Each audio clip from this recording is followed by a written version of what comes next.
என் அன்பு உறவுகள் அனைவருக்கும் வணக்கம். என் அன்பு உறவுகள் அனைவருக்கும் தமிழ் புத்தாண்டு நல்வாழ்த்துக்களையும் தெரிவித்துக் கொள்கிறேன். அன்பு உறவுகளே, இந்த புத்தாண்டு எல்லோரும் சிறப்பாக இருப்போம். எவ்வளவு பிரச்சனைகள், எவ்வளவு கஷ்டங்கள், எவ்வளவு தடைகள், எவ்வளவு ஏமாற்றங்கள் இருந்தாலும் இந்த தமிழ் வருஷம் ஒரு மாற்றத்தை நம்மளே மாத்திக்கிறோம்.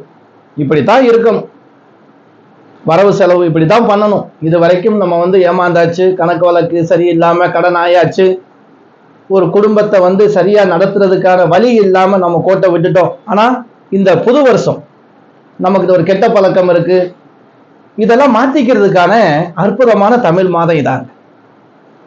இந்த பழக்கத்துல நம்ம விட்டு ஒதுங்கணும், இந்த வழியைத்தான் நம்ம ஃபாலோ பண்ணணும். இந்த புது வருஷம் காலையில எந்திரிச்சு நீராடிய பிறகு நம்மளுடைய வழக்கத்தை மாத்தணும். நம்ம தவறான பாதையில் இருக்கோம் அப்படின்னா மாத்திக்கிறோம். இனிமே வாழ்க்கையை கணக்கு போட்டு குடும்பத்துல வரவு செலவு கணக்கு பார்த்து சரியாக இயக்க வேண்டும் அப்படின்னு ஒரு உறுதிமொழி எடுத்துக்கிறது.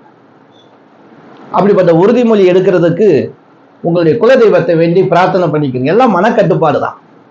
சரி, அன்பு உறவுகள் ரொம்ப பேர் நம்ம கிட்ட கேட்டது என்ன அப்படின்னா, இங்க இந்த தமிழ் புத்தாண்டு வருது இல்லையா, இந்த தமிழ் புத்தாண்டு அன்னைக்கணும் நம்ம என்ன பொருள் வாங்கினா விசேஷம், எந்த நேரத்துல வீட்டுல வழிபாடு செய்யணும், எந்த நேரத்துல ஆலயத்துல போய் வழிபாடு செய்யலாம், இந்த யோக நட்சத்திரங்கள்லாம் கொஞ்சம் சொல்லுங்க அப்படின்னு சொன்னா, நமக்கு தமிழ் புத்தாண்டு பார்த்தீங்கன்னா பராபவ வருடம்.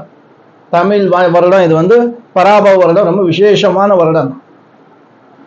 ஆங்கில தேதிக்கு பார்த்தோம் அப்படின்னா 14/4/2026 செவ்வாய்க்கிழமை தான் நமக்கு புது வருடம் தமிழ் புத்தாண்டு பிறக்கிறது. சித்திரை முதல் நாள் சூரிய பகவான் மேசராசியிலே அமரக்கூடிய நாள், முதல் மாதங்க. இந்த மாதம் நம்மளுடைய வாழ்க்கையில மிகப்பெரிய நல்ல மாதமாக அமையணும். நம்மளுடைய இஷ்ட தெய்வங்கள், குல தெய்வங்களை வேண்டி பிரார்த்தனை பண்ணிப்போம். சரி, அன்னைக்கு பார்த்தோம் அப்படின்னா செவ்வாய்க்கிழமை இல்லையா, இன்று பிற்பகல் 1:42 வரை நமக்கு சதய நட்சத்திரம் இருக்கு. அதற்கு பின்பாக பூரட்டாதி நட்சத்திரம் ஆரம்பம். திதி பார்த்தோம்னா இன்று இரவு 9:55 வரைக்கும் துவாதசி திதி இருக்கிறது. காலையில பார்த்தோம்னா 6:03 மேல யோகம் மரண யோகம். விசேஷ காலங்கள்ல யோகங்களை பார்க்கணும் அவசியம் கிடையாது. இருந்தாலும் ரொம்ப அன்பு உறவுகள் இதை கேட்டாங்க, ஐயா காலையில 6:03 மேல மரண யோகம் வருதே, எந்த நேரத்துல அப்ப வழிபாடு செய்யணும் அப்படின்னு நம்ம முழுமையா அந்த வீடியோல பாருங்க. முதல்ல நம்ம வழிபாடு செய்யறது எப்ப அப்படின்னா, நம்ம முதல் நாளே இரவே ஆரம்பிச்சிடும்.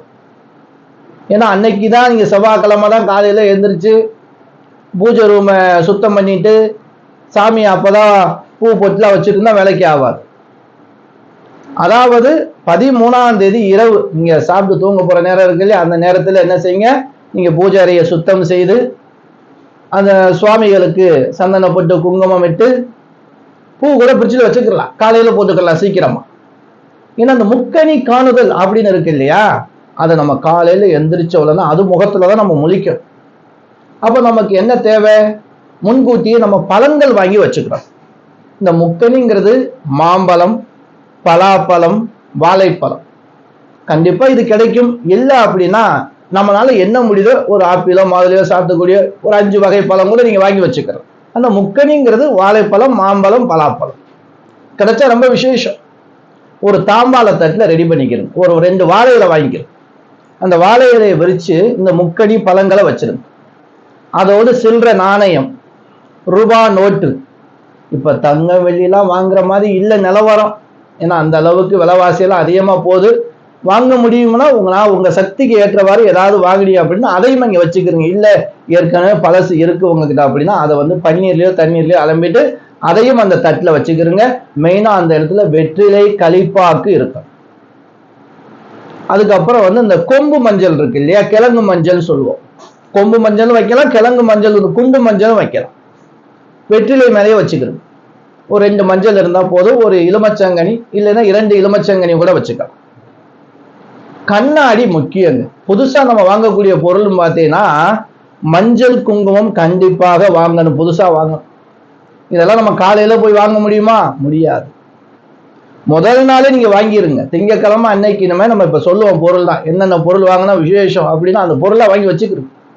முதல்ல புதுசா ஒரு கண்ணாடி ஒண்ணு வாங்க, முகம் பார்க்கக்கூடிய கண்ணாடி சிறுசா ஒண்ணு வாங்க. எப்பயுமே இந்த கண்ணாடி வாங்குறதுனால சகல விதமான கண் திருஷ்டி தோஷம் நிவர்த்தி. நம்ம முகத்தை பார்க்கிறோம் இல்லையா, நம்ம புதுமையான ஒரு வாழ்க்கையை வாழ போறோம், அற்புதமான வாழ்க்கையை வாழ போறோம், நம்மளை திருத்திக்கிட்டு வாழ போறோம் அப்படின்னு ஒரு உறுதிமொழி எடுத்துக்கிறோங்க. நமக்கு எவ்வளவு பிழைகள் இருக்கலாம், எவ்வளவு தவறுகள் இருக்கலாம், அதெல்லாம் திருத்தி இந்த மாதத்திலிருந்து இந்த நாள்ல இருந்து நான் இந்த மாதிரி வாழ்க்கையை நான் வாழ போறேன், சிறப்பா வாழ போறேன் அப்படின்னு உறுதிமொழி எடுத்துக்கிறேன் உங்க தெய்வத்துக்கிட்ட. அப்படி இரவு என்ன செய்யணும், இந்த சுவாமியெல்லாம் ரெடி பண்ணி வச்சுட்டு அந்த இலையை விரிச்சுட்டு ஒரு தாமால தட்டுல அதுல அந்த முக்கணிகளையும் வைத்து நம்ம சொல்றது போல வெற்றிலை, களிப்பாக்கு, வாசனையான மஞ்சள் கலர் புஷ்பங்கள், இல்லைன்னா பன்னீர் ரோஸு, மல்லிகைப்பூ இருந்தாலும் பரவாயில்ல, வாசனையான மனம் இருந்துகிட்டே இருக்கும். அப்படிப்பட்ட மலர்களையும் ஒரு பக்கத்துல வச்சுட்டு அதுல மெயினா பாத்தீங்கன்னா பஞ்சபாத்திரம், வீட்டுல எப்பயும் பஞ்சபாத்திரம் சொல்லியிருப்போம், உத்திராணி கரண்டியோட இருக்கணும். ரொம்ப வீட்டுல நம்ம பூஜைக்கு போகும்போது உத்திராணி கரண்டி இல்லை, அது மாதிரி உத்திராணி கரண்டி இல்லாம இருந்தோம்னா பஞ்சபாத்திரத்தோடு உத்திராணி கரண்டி பூசா வாங்கி வச்சுக்கணும். இந்த தாம்பாள தட்டுல வாழை இலை விரிச்சு முக்கணி வச்சிடும் இல்லையா, மித்த பொருள்லாம் வெறும் தாம்பாள தட்டுல கல் உப்பு வாங்கி வச்சுக்கிறது. அதே போல பார்த்தோம்னா பூக்கள், பழங்கள், பூவோடு நம்ம 2-3 பழங்களையும் சேர்த்து வச்சுக்கலாம். முக்கணி கிடைக்கல அப்படின்னா சில பழங்கள் நம்ம அவங்களே ஆப்பிள், மாதுளை, சாத்துக்குடி, திராட்சை இது போன்ற பழங்களையும் ஒரு தட்டுல அடுக்கி வச்சுக்கலாம். புத்தாடை, நம்ம குழந்தைகளுக்கு கண்டிப்பா புது புத்தாடை எடுப்பது வழக்கம். அப்படி நீங்க எடுக்கிற வழக்கம் இருந்தா எடுத்து என்ன செய்யுங்க, சுவாமி அறையில வச்சிருங்க. ஏன்னா பூஜை பண்ணதுக்கு அப்புறம் தான் நம்ம ஆடைகளை அணிந்து கொள்ள வேண்டும். அதுக்கப்புறம் கண்ணாடி, மெயினா முகம் பார்க்குற கண்ணாடி இருக்கும், அந்த முக்கணி வச்சிருக்கோம் பாருங்க, அந்த பல வகைகள் தட்டு வச்சிருக்கோம், அது பக்கத்துல என்ன செய்யணும், அந்த கண்ணாடியை வச்சிடணும். அந்த கண்ணாடியில பலம் தெரியும், நம்ம பார்க்கும்போது நம்ம முகமும் அதுல பார்க்கணும். இதெல்லாம் ரெடி பண்ணி வச்சுட்டு நம்ம காலையில எந்திரிச்சு பார்க்குற மாதிரி ரெடி பண்ணி வச்சிடும்.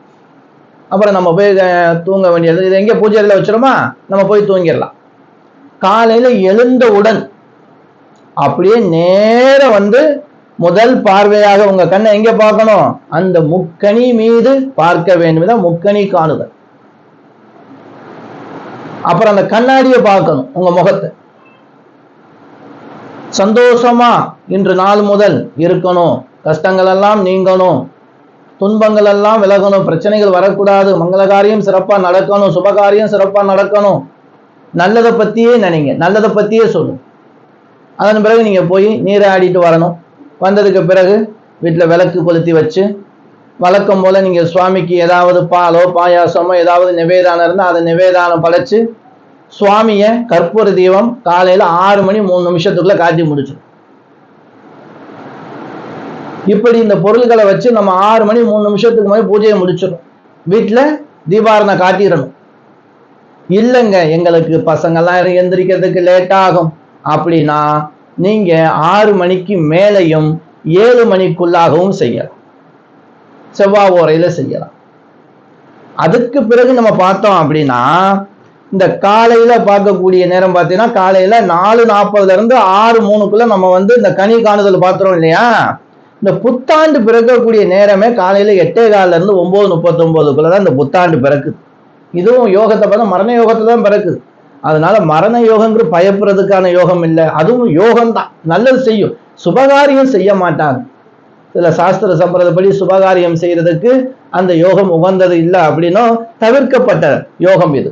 ஆனா இந்த யோகங்கள்ல நம்ம சாப்பிடாம இருக்கோமா, வேலை செய்யாம இருக்கோமா, எல்லாம் செய்யறோம் இல்லையா, நல்லது நடக்கும் நம்புவோம். அது போல நேரம் உங்களுக்கு தவிர்க்கப்பட்டால் நம்ம சொல்லக்கூடிய இந்த நேரத்துல காலையில 6 to 7 அப்புறம் காலையில 8:15 இருந்து 9:39 வழிபாடு செய்து கொள்ளலாம். இந்த கனி காணுதல் ரொம்ப முக்கியமான ஒண்ணு. எல்லோரும் காலையில இந்த கனி காணுதலை பார்த்தாலே ரொம்ப விசேஷம். கற்பூர தீபம் காட்டிடுங்க. காலையில 8:15 இருந்து 9:39 வரைக்கும் ஒரு நல்ல நேரம் இருக்கு. இந்த நேரம் நம்மளால முடியல அப்படின்னா இந்த நேரத்தையும் நீங்க பூஜைக்கு எடுத்துக்கலாம். கோவில் வழிபாடுன்னு சொல்லும் போது அந்த நம்ம வீட்டுல பூஜையை முடிச்சுட்டு கண்டிப்பா பக்கத்துல இருக்கக்கூடிய கோவிலுக்கு போங்க, விநாயகரை வழிபடு. விநாயகருக்கு ஒரு தேங்காய் பழம் வாங்கி ஒரு அர்ச்சனை பண்ணிட்டு அருகம்புல் கிடைச்சா அருகம்புல் சாத்திட்டு ஒரு சூர தேங்காய் ஒண்ணு உடைச்சிருங்க. இதோட என்னுடைய பிரச்சனை கஷ்டமெல்லாம் போகட்டும் அப்படின்னு வேண்டி உடைச்சிருங்க. கண்டிப்பா நல்லது நடக்கும். என்ற நாள் பசியோடு இருப்பவர்களுக்கு அன்னதானம் கொடுங்க, ரொம்ப ரொம்ப நல்லது. கோவில்கள்ல பிரசாதங்கள் அங்க சக்கரை பொங்கலோ பாயாசமோ கேசரியோ ரெடி பண்ண சொல்லி அதை நிவேதானம் கொடுத்து வர பக்தர்களுக்கும் அதை கொடுக்கலாம். இப்படி நம்ம வழிபாடு செய்வதால் அனைத்து விதமான வளங்களும் செல்வங்களும் நமக்கு சேரும். அன்பு உறவுகளே, இந்த வீடியோ உங்களுக்கு பயனுள்ளதா இருந்துச்சு அப்படின்னா உங்க உறவினர்கள் நண்பர்களுக்கெல்லாம் ஷேர் பண்ணுங்க. நம்ம வீடியோவை புதுசா பார்க்கக்கூடிய அன்பு உறவுகள் சப்ஸ்கிரைப் பண்ணி வச்சுக்கிறோங்க. இது போன்று முக்கியமான விசேஷ காலங்கள்ல உங்களுக்கு தெளிவான விளக்கத்தோடு வீடியோ கொடுப்போம். அன்பு உறவுகளே, அடுத்து ஒரு நல்ல வீடியோவில் சந்திக்கும் வரை நான் உங்கள் ஈஸ்வரன் சீதாராம ஜோதிடர். என் அனைத்து அன்பு உறவுகளுக்கும் வணக்கம்.